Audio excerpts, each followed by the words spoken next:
guys, it's Kate here from dudehack.com, and today this video is all about running through pretty much every single interesting statistic, fact, and piece of data out there on Hinge.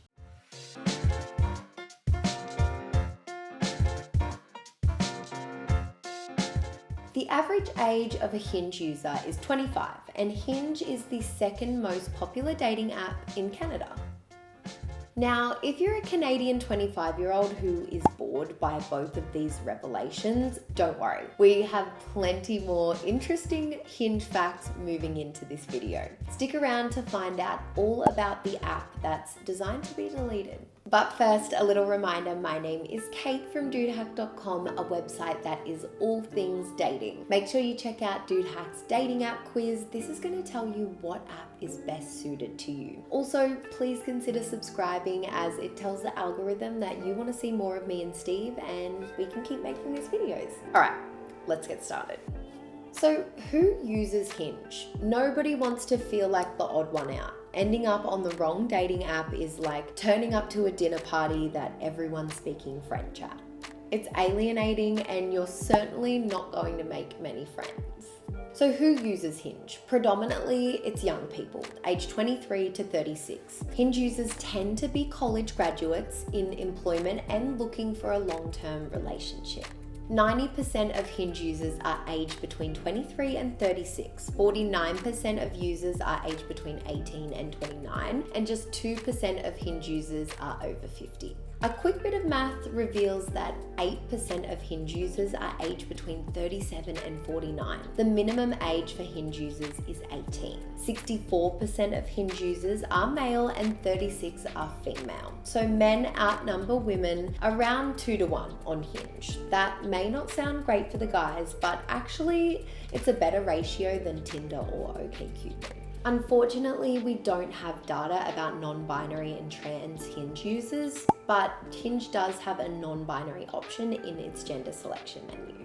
99% of Hinge users have college education. In 2015, a survey revealed that over 35,000 Hinge users had an Ivy League education.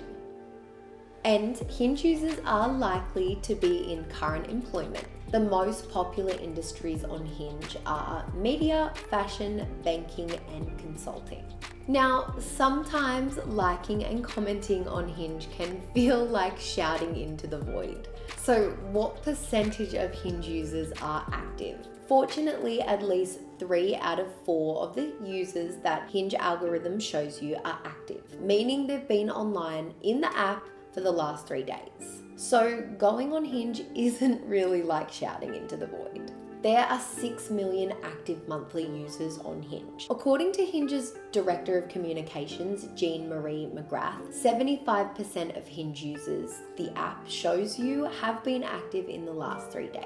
That still means 1 out of 4 Hinge users haven't been online in the past 72 hours. Commenting on Hinge rather than simply hitting that heart makes you 3 times more likely to get a response. That's one way to beat the odds. Sleepy Sundays are a prime time for responses. Response rates increase by 36% on Sunday evenings. Now, let's take a look at Hinge's marriages and babies. In 2019, just 3% of newlyweds who met online had met through Hinge. By 2020, that had increased by 12%. That's around half the share of Tinder, which was responsible for 26% of newlyweds. But a 9% on-year increase shows that Hinge is growing fast in the marriage game. And in 2018, Hinge launched We Met. This data gathering initiative is designed to improve the matching algorithm and lets Hinge know how many matches actually do go on a date. So what is the success rate of Hinge? Success means something different to everyone, but whether you're looking for a casual encounter or a trip down the aisle, you'll want to know what your chances are. Hinge's own analysis reveals that 72% of dates on Hinge lead to a second date. If you're looking looking for a relationship, that gives you a great chance of making a connection. But what about those who are looking for something a little bit more casual? Let's take a dive into Hinge's success rates. Couples average 3 days of messaging and 25 messages before exchanging numbers. And during beta trials for We Met, 90% of Hinge users said that their first dates went great. Yet only 72% of them said that they would go on a second date. We'll call that 72% success rate for first dates, which is still pretty good.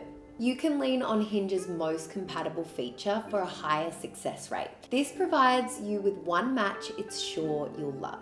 Here's a deep dive into how it works. Hinge claims that you are 8 times more likely to go on a date with a most compatible match. Insert success kid pic here. For long-term relationships, a 2016 study revealed that couples in long-term relationships went on 4 to 5 dates before meeting their partner. And they matched with an average of 16 people before finding the one. In 2018, Hinge was boasting of 50,000 dates each week and suggested that 3,000 of these was converted into a long-term relationship. For casual encounters, a 2015 study revealed that 3.6% of Hinge users are looking for a relationship, looking for something on the side, maybe. We don't know exactly how many Hinge matches are leading to hookups, but it's a decent place to look for something casual as well as something more serious. Now, just before we jump into the Hinge demographic, if you are liking this video so far, we would really appreciate if you could give it a like and even hit that subscribe button for similar content. So, what are Hinge's demographics? As we saw, Hinge skews towards college graduates in their 20s and early 30s. But we don't know if they're cat people, dog lovers, or goldfish fanatics. I don't know. If you're feeling picky, you'll want to know more about Hinge demographics. Well, it's mostly higher educated men and women aged between 23 and 36. And Hinge markets itself to people looking for a serious relationship. But Hinge is open to anyone who is over the age of 18, of any gender identity, and with any dating goals. I think Hinge can even be a great choice for those over 50, though if you're older than that and looking for something more niche or mature, you could give Silver Singles a try. Here are some fun Hinge facts that prove that the app that's designed to be deleted is for everyone. Sexuality on Hinge. Hinge has a long list of sexualities to choose from, including fluid and pansexual. And Hinge gets that it's all a spectrum. You can identify as asexual or grey sexual, and anything from gay, lesbian, bisexual, or just bi-curious. Politics on Hinge. Hinge enables its users to identify as liberal, conservative, moderate, or other. Hinge's core user base overlaps with left-leaning demographic segments, so Hinge users are more likely to identify as liberal in the United States. 83% of Hinge users are looking for a partner who cares about politics, but half of them admit that they've skipped voting in the past. Where do people use Hinge? You can't use Hinge everywhere. It's currently only available in 20 countries around the world. The country Hinge is available in is the United States, Canada, Ireland, the UK, India, Australia, Norway, Sweden, Denmark, the Netherlands, Switzerland, Belgium, Germany, France, Finland, Austria, New Zealand, South Africa, Israel, and Singapore. That means from South Africa to Singapore, you can use Hinge in 5 continents across the world. Hinge is the 3rd most popular dating app in the United States after Tinder and Bumble, and is the 15th most popular dating app in Israel. Now, let's talk some Hinge business statistics. Hinge's unique interactive interface encourages its users to engage with each other through likes and comments. That's why I picked Hinge as the best app for people sick of Tinder.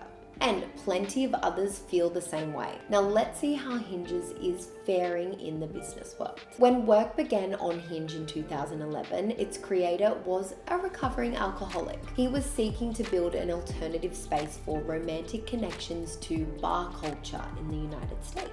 Hinge was launched as a mobile app in 2013, but it took until 2016 for an Android version for Hinge to be released. And from 2016 to 2018, Hinge grew its users by 400%. In just 1 year, from 2018 to 2019, downloads of Hinge doubled. Revenue increased by 400% across this period. The global pandemic and subsequent lockdowns helped Hinge to grow. Paid subscriptions on Hinge were up 82% by the third quarter of 2020. Hinge is in the top 3 dating apps in the United States, the United Kingdom, and Australia.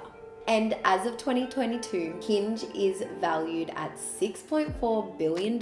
It is now owned by the Match Group, who also own Tinder and Match.com and OkCupid, amongst other dating apps.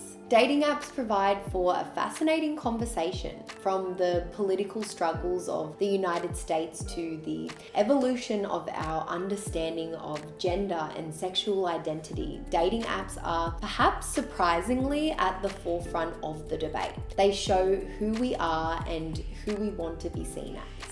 That's why a deep dive into interesting Hinge facts is so appealing. See, you started out trying to figure out if Hinge was right for you, and you ended up learning all about the world. But after an in-depth look at Hinge, are you sure it's right for you? If not, try Dude Hack's dating app quiz to discover which app is best suited to you. You'll find the link in the description box below. Okay guys, we made it. I really hope you enjoyed this video. If you did, make sure you hit that like and subscribe button, and make sure you check back in for regular videos soon. I'll see you next time. Bye guys.